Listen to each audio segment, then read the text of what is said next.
Since you mentioned it, Kurt, let's retrace our steps and go one passage back to Zechariah 14:4. It says, "Then Yahowah will come forth to oppose, to attack." This is lakam, to show hostility to fight against the goyim, Gentiles, foreign nations, and people from different races and places, engaging in battle that day himself in their midst. Now, in their midst, he's talking about in the midst of Jerusalem, in the midst of his people, because he said that these Gentiles, the very Gentiles, used the goyim in 14:2. He says the goyim, the people from different races and places, the non-Jews, the non-Israelites, are going to attack Israel. They're going to seize the city. Their homes are going to be plundered. Women are going to be raped. Do you know a religion that has a propensity to plunder people's homes? And are doing it today by the tens of thousands that are plundering people's homes and raping the women? Is there a religion today that's engaged in that behavior? Yes, ma'am. You betcha. All over Iraq and Saudi Arabia, and all over, not Iraq, Saudi Arabia. Well, Saudi Arabia is just disgusting in its own right, but all over Iraq, Syria, and Nigeria, right? Right. All over Libya. You name it. Yeah, all over Yemen. In fact, it's happening all over Pakistan, too. It's happening also in Afghanistan. Can I make a comment about what that was reported just a minute ago? Sure. Obama said he has reneged on withdrawing from Afghanistan. He's going to leave 5,500 people there. Right. And he said he's going to do it because the government of the pedophiles that we installed would collapse if we don't. I've added, obviously, a certain part of that. Yeah. They collapse if we don't. They're scared that government will fall apart. Now, that government, by the way, like the government we propped up in Vietnam, yeah. The government we propped up in Vietnam was the most economically corrupt, morally corrupt government in the world at the time that we propped it up. It was our government, and it was a reflection of our values, and it was nothing but a den of thieves. It did not have any respect of the people, because they were con men and thieves. And the government in Afghanistan is by 100-fold worse. Not just in thievery of money and skimming monies that were supplied for the reconstruction of that country, that, of course, we broke. But in terms of the senior officers in the police, military, and government performing which they call bachaba, the boys' play. That's why I said it that way, because in light of the New York Times story where the soldiers said, my God, they told us no. No, we can't even hold them accountable. They're doing it on our bases. They're doing it with using our weapons and our power and influence. And when we give them authority over a town, they take the cutest boys, chain them to beds, and gang rape them for weeks on end. And then they torture them, threatening them never to speak of this. And when we say you can't do that because, we propped you up, we're drummed out of the service. We're disgraced. Who are these people? And so we're going to maintain an American fighting force in Afghanistan because without it, this government of sodomizers and pedophiles won't stand. But with them, perfect. We can continue to abuse the people.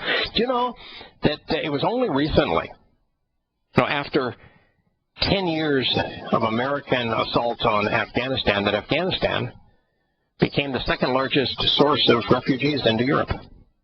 Well, we're doing a wonderful job there, aren't we? Yeah, I've got, God, we are just repulsive. Before you go back to Zechariah, I wanted to ask you a question. Sure. This morning I was looking up. Well, first of all, I was thinking about Christianity and Yahweh's name because we just talked about that. Well, y'all talked about it yesterday, and how important. Obviously, he makes his name, but through the eyes of Zechariah. I looked up the most popular Christian dictionary, concordance in Strong's. And even in Strong's, it's got Yahowah, Yah-H. I mean, they have Yahowah. YHWH. Right. Then it proceeds to go pronounce it incorrectly because of the point system, Yahowah or something. And they actually provide. I have the pronunciation. I mean, I don't look at Strong's for anything other than. I like Strong's. I like Strong's for roots. I think it's pretty decent for roots. Although once you find out what the process is, you can find the root of any word without Strong's. Since most nouns in Hebrew have a verbal root, the action of the verb defines the nature of the noun. Right. But they actually have Jehovah as one of the. Well, they have. It goes from Yahowah, then it says or Yahowah. Oh God. And it has Jehovah. Oh God. I know. Ouch. Yeah, and so you have to go. Wow. God, that's painful. I mean, you think there's any chance the Strong's didn't know there's no J in Hebrew? Of course he knew it's not J. Did he know? Do you think there's any chance that Strong's wasn't aware that there's no V in Hebrew? Well, of course not. I mean, that's the whole point. Now, I use the Westminster Leningradis Codex, and if you just use the consonants, get rid of the vowel points, you'd be surprised how much information. I mean, that's the first century or 1008 CE is when they say they came along. So that one's readily available, so you can check things back and forth on that as well. And that is incredible as far as they don't hide anything there either. Yeah. Hey, have you ever heard of a Hebrew word, a popular Hebrew word called the givim? Givim? Ever heard of a givim? But probably not, because it's goyim. And you know why it's goyim? Because it's G-W-Y-M, and the W is pronounced O. That's why it's goyim. It ain't givim. No. It's not a tivra. Yeah. You ever heard of a tivra? No. But it would be tivra if Jehovah is correct. It would be a tivra. Well, it's Torah because the wa in Hebrew produces the O sound. Well, William and I had a little discussion about Havia instead of Haya, where they put the V. Oh yeah. I mean, and I don't know where the V actually started coming from, unless it's a holdover from so many. Oh no! Them being in Germany or Yiddish. What happened is that the V sound exists in a number of Goyim dialects, and so. In Hebrew, they wanted to be able to have a V sound, and they began to create their V sound out of two letters. They would turn the B into a V, and there were certain words that they turned the wa into a V. Yeah. But you can't find a single Hebrew word where it is appropriate to pronounce either letter as a V. And slang is one thing, but if you're going to translate the Tanakh, right? It says don't change a letter, don't change the right. The testimony of God, where Yosha himself said not a single letter, the smallest letter, and by the way, that was the Yod, and the first letter in Yahweh's name and in Yosha's name, nor any stroke that comprises a Hebrew letter, not one shall be annulled or changed, so long as the heavens and earth exist. Why are you doing that? Yeah. Why are you changing them? So there's no V, there's no J. Why would you do that? And particularly Strong's, you're selling something that you're professing will help you understand the Hebrew, and you're writing something that you know is not true. There's no J, there's no V. Why would you do it? We did lose Kirk. He'll call back in. But it is astonishing. And, here we're talking about Goyim. Everybody knows Goyim.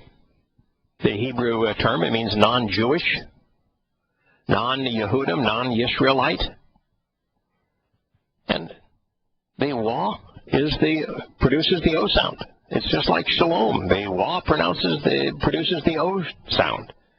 It's like Elohim from Eloah. The Wah pronounces the O sound, provides it. So throughout all of this, you just have to be either wholly and completely ignorant, which most religious people cannot claim. Strongs can't claim it. Pastors can't claim it. You have to be either wholly and completely ignorant, and if you're claiming to be an expert, if you're writing things, publishing books, and you can't claim as a defense to be, well, it's stupid. Yeah. Or you have to be deliberately deceiving. And why would you produce a book designed to help people understand the Word of God and deliberately and knowingly deceive, particularly on something as important as His name? Well, I mean, he just told you. I mean, Zechariah, as he does in many, many, many places, they're going to respond to his name. They're going to call out his name. That's the key word if you want to. All Christians are looking forward to His return. And here on His return, He says, I'm returning in opposition to you, Goyim, your church. And the people that I'm returning to, they're going to say, Yahowah is our God. Mm-hmm. They're not saying Jesus is our God. They're not saying Christ is our God. They're not saying the Lord is our God. They're saying Yahowah is our God. And yet every one of these Christian publications knowingly and deliberately changed what is written there. They will say the Lord is our God. Wow, can you imagine? They knowingly and deliberately remove the essence of God's communication. It's just despicable. But it's not even hard to see that they've done it. No, and here God's going to hold them accountable. He says, I'm in opposition to you. I'm hostile to you. And I'm going to hold you accountable. I'm going to ask why you injured these people. And I'm going to declare that you made merchandise out of men. There's going to be a consequence for that. You're not going to like the consequence. Not going to like it at all. I despise the government of the United States of America. Despise it. And I despise it for reasons like this. Israel bristled today at the U.S. statement that it may have used excessive force to confront, I'm going to use the mythical name, Palestinian stabbings. And also published hospital images.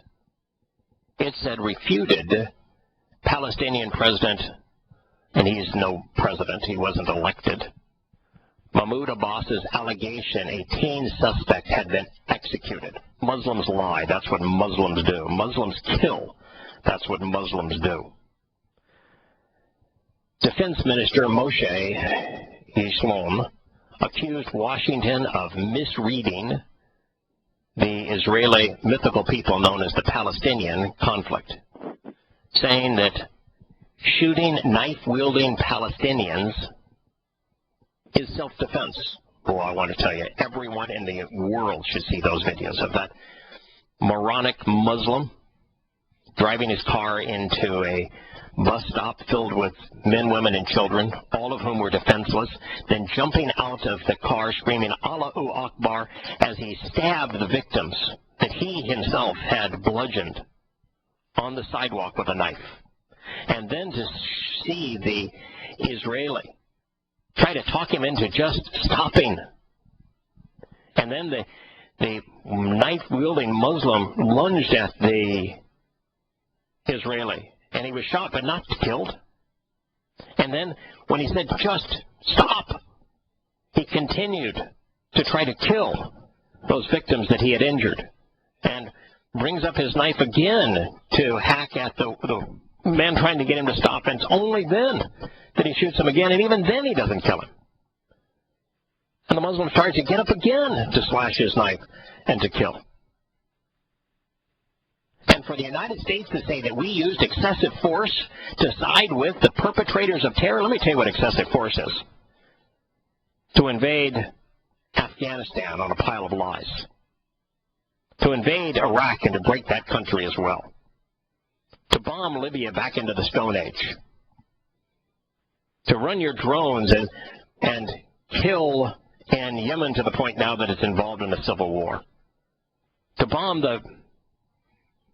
Syria into oblivion so that there are 10 million refugees. That's excessive force. Defending yourself against somebody that would drive a car into a bus stop and then wield a knife at the victims? Oh my God, what in the world is wrong with the United States of America? Any wonder that God said, woe to you? Well, I don't understand if a gang of whomever in Los Angeles, Orange County, places I spent 30-some years of my life, were to begin to act like even a drive-by shooting creates a task force that just about cleans out the gangs. And they think nothing of it, man. They just move in. You know, you lash out at a cop in America, and you'll have the SWAT team. Yeah. You want to talk about excessive force?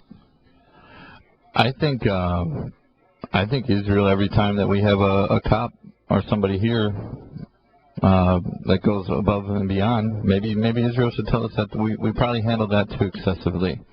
You know, the Tamir Rice, Israel should probably be telling us we handled that a little bit. Well, we certainly did. We certainly did. You look at the Boston bombings and shutting the whole city down and sending in all manner of military and federal personnel.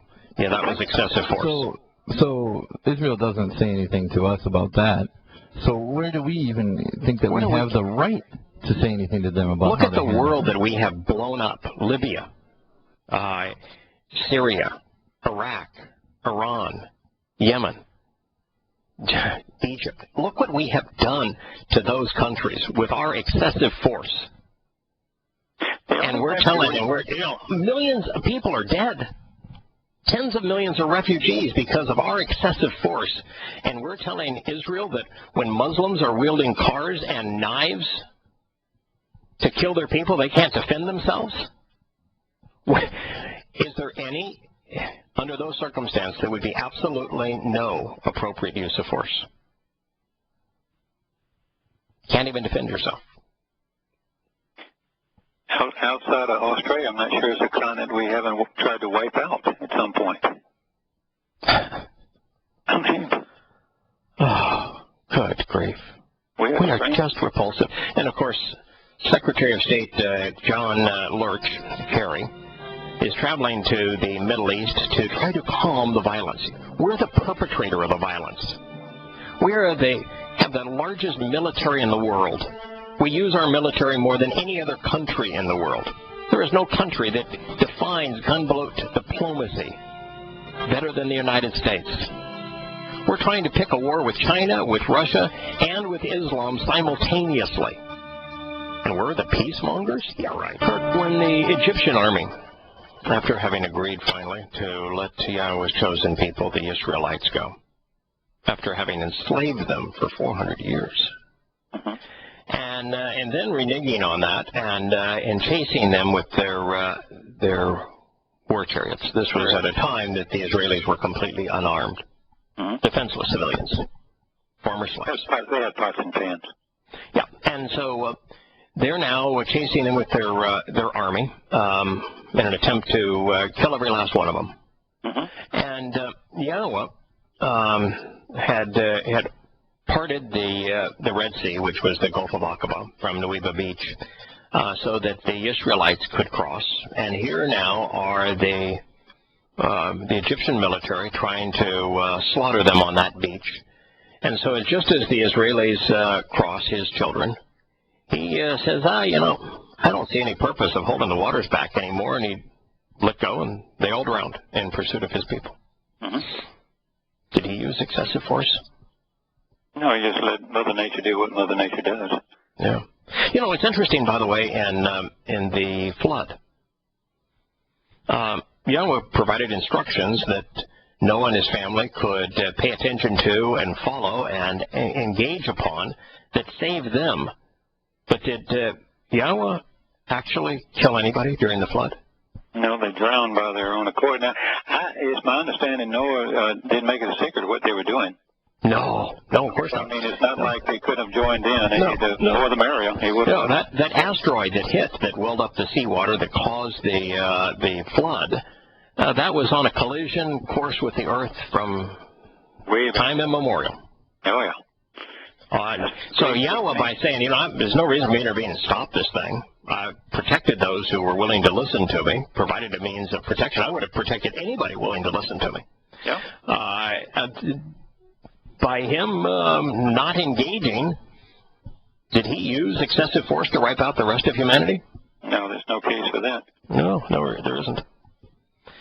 And when people are trying, for example, here we have the last days, and this is what Zechariah is talking about, when Yahowah is going to return to oppose the Goyim, the Gentiles. Right. When he returns, he's going to find that 1/3 of his children have embraced him, have listened to what he had to say, and are reaching up and calling him by name, and they're going to say, Yahowah is our God, and Yahowah is going to respond and say, and you are my children. And in that time, he's going to return in open hostility to those who have come to Jerusalem. What are they doing in Jerusalem? They're actually trying to save their life. No, but what are those who are attacking Jerusalem? He says they're doing two things in particular. They're plundering them, robbing them, and which is to destroy them and to rob them in the process, and they are raping the women. Right. And Yahowah is going to wipe them out. Yeah. Is that excessive force? What person in their right mind would be mad at that? Evidently the United States, but that tells you that there's no one speaking for the U.S. government that's in their right mind. I mean, wow. This is back to the idea that nobody seems to be accountable. The United States is not accountable for its use of excessive force throughout the Islamic world, making a bad situation worse. Just not accountable. We're not accountable for our excessive force in our own country, where we have become a military state. We're just not accountable. And so we're now blaming others when they defend themselves, and we are so aggressive around the world. Is there any reason that, any questions why Yahowah wrote Yeshaya 18, condemning, saying, whoa, alas, wake up, and you are on the wrong path, when he condemned American belligerence? No, it's the most fair. Yeah. You can't say you weren't warned. Even an evil man knows that. Wow. So here we are. Yahowah is going to come forth to oppose the Gentiles, engaging in battle that day himself in their midst. And on that day he will... Go ahead.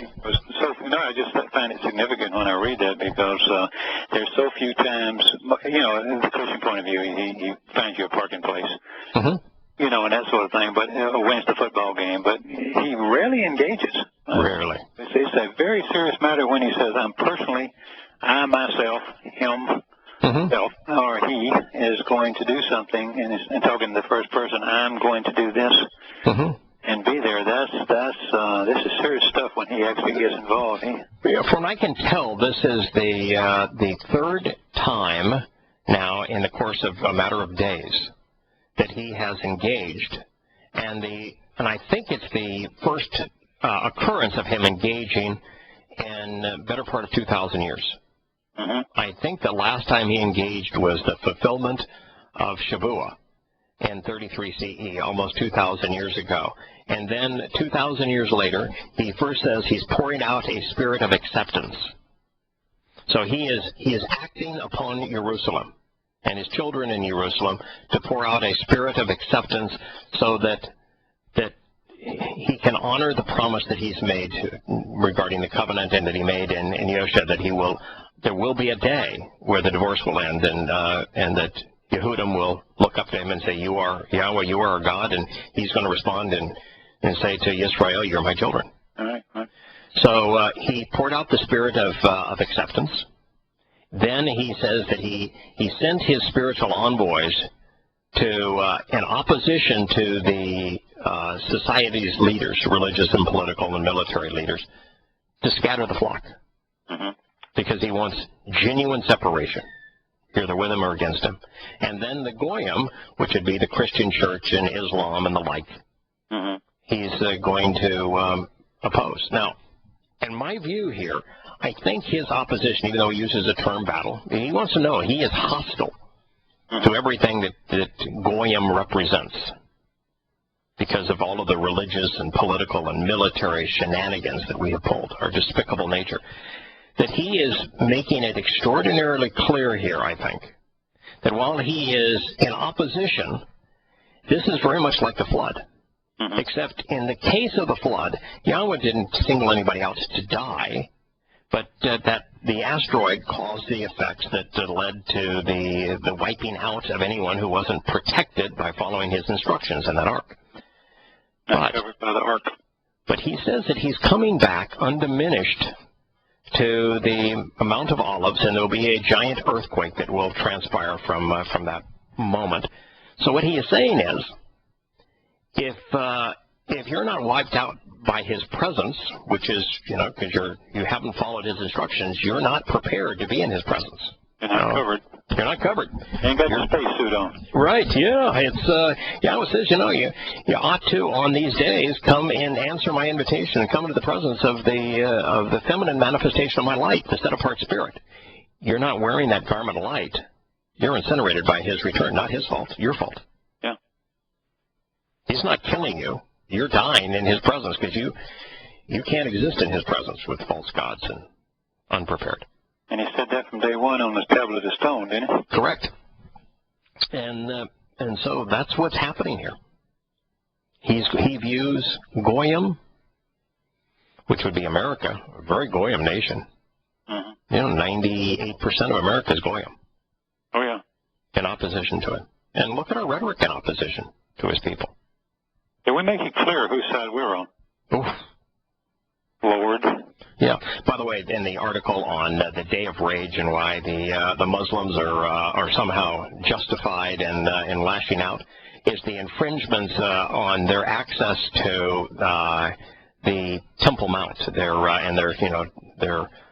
mosque up there, al-Aqsa, and the Dome of the Houthi print, the Dome of the Rock. And it's just say, can you be a journalist that's more ill-informed than that? Uh-huh. Whose city is it? Uh-huh. Jerusalem. Yeah, it's the capital of Israel. And whose holy spot is that at the top of the Temple Mount? Was the temple to whom? Mm-hmm. To Yahweh. Yahweh. Absolutely. And so you want to talk about encroaching. The encroachment was when Muslims poured out as barbarians of Saudi Arabia, which was just Arabia at the time, and attacked the rest of the world.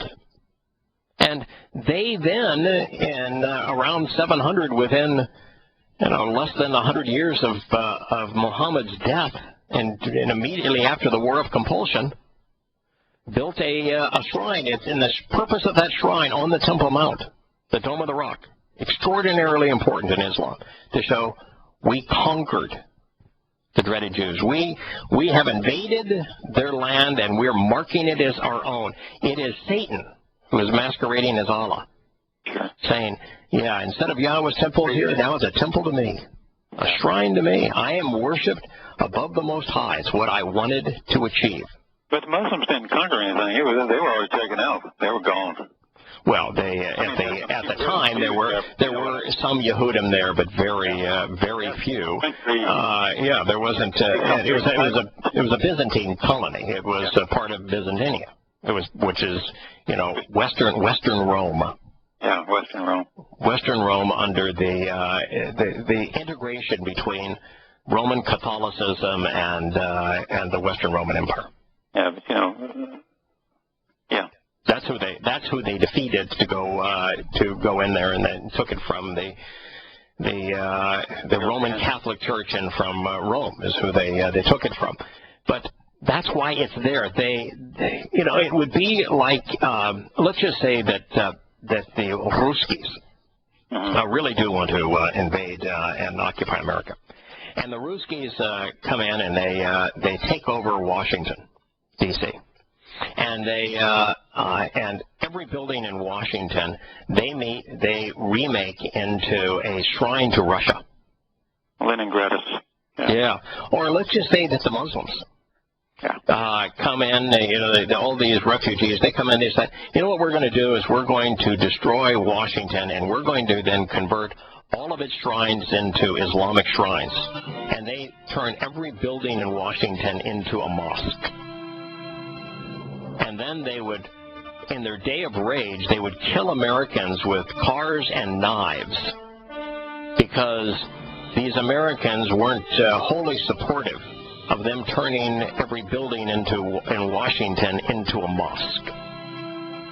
While they're using those buildings to harbor ammunition to stage terrorist attacks against Americans. On that day, he will present himself, his feet standing upon the Mount of Olives, which relationally faces Jerusalem on the east. So, Kirk, big world out there. The U.S. thinks it's the cat's meow. That, center of the world. Oh, God is with our troops. Buy the Bible stick. It tells you so. Jesus loves me, this I know, because my Bible stick told me so.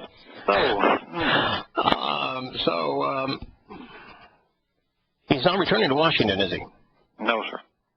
Not even the city of angels, Los Angeles. No. Not even the city of brotherly love, Philadelphia. No. Not even the city of commerce, New York. No, the banking city, London. Not to the city named after the Freemason, Washington. No.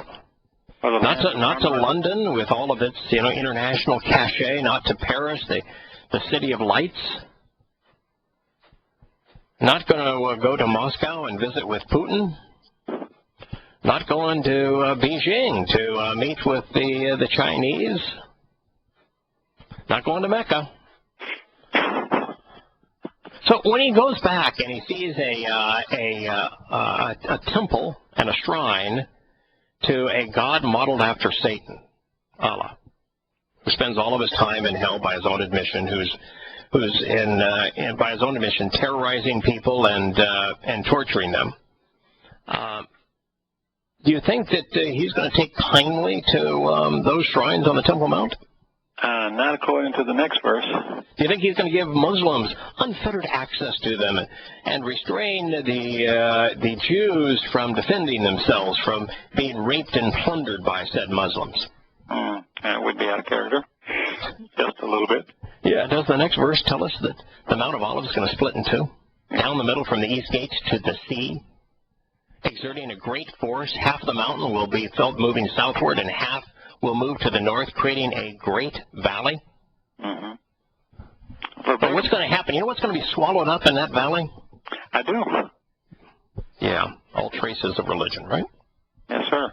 All traces of militaries. All of the stars of David, even representing political Israel. Yeah. Yeah, the star of Bar Kokhba, son of a star, the false messiah of rabbinic Judaism. It's all going to split into two. Now, these Christians, they're looking forward to their second coming. Why don't they read Zechariah? It tells exactly what's going to happen. It tells whose side he's going to be on. It tells you how to be one of his kids. Acknowledge that Yahweh is our God. Quick little question. Yeah.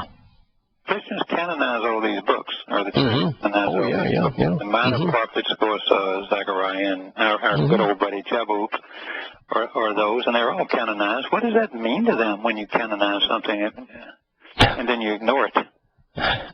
Why canonize the Torah and then have a book that says the Torah is pornography. The Torah cannot save. The Torah has been done away with. Why carry it around? At what point do you walk away from that stuff? and say, this is really stupid. Yeah.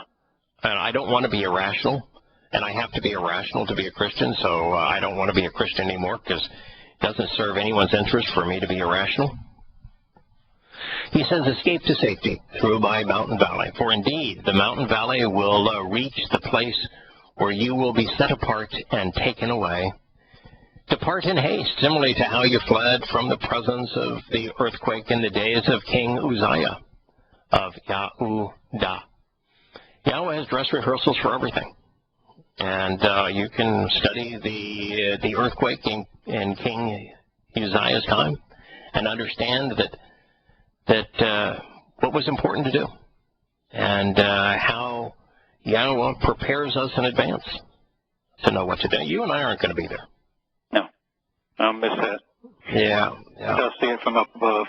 Yeah, well, actually, we won't be doing any of the fleeing, but we will. We will be witnessing from above because Yahweh even tells us that.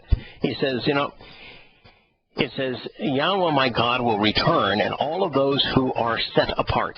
Isn't that exactly what Yosha said when he was citing Zechariah in the Olivet Discourse? That from the four corners of the heavens, that those who are set apart will return? Yeah, vital component is set apart. Vital component. And Yahweh my God will return, and all of those who are set apart with him. Wow. We're going to be there. We're going to be there as witnesses to this day, to the obliteration of all that is in opposition to God, religion, politics, militarism. And we'll be back tomorrow.